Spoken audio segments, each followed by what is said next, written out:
Wala na akong pera. Utang mo na sa akin yung 14K card.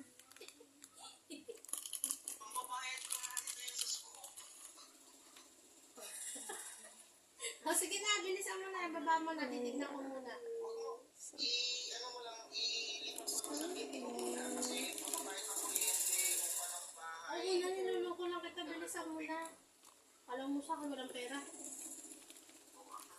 Sabi ko, mag-isend mo sa meeting dahil bukas magkaya natin yung mga bills. Sige. May bumibili. Sige na. Sige. Ako, sisig ko. I-send ko sa'yo sa chat, sa Sige. cellphone ko. Ilipat mo yung ilan ba yung magka-cash out?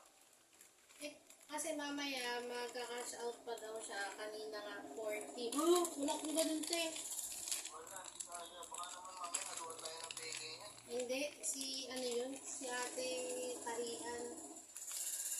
Wala, di kaya masyadong malaki na kaya nakakatapat. Kaya nga, 15 nga, ay 14 nga lang yung pinano ko. Kanina naman din sila nagka-cash out. Yung isa, Pinagbayad na ng utang. wala pa nga, pang sweldo yun. Kaya pinaka-cash out ko na. Hindi ko nga dapat ilaan. Sige. Naka-20 na siya eh. Naka-20 na siya napasok. Yung 34 yan, ang ilipat mo lang sa dito, 20. Sige. Magtira ka ng 14 kasi baka may mag-load, mag-cash na tayo patapos. Sige, may nag-aantay.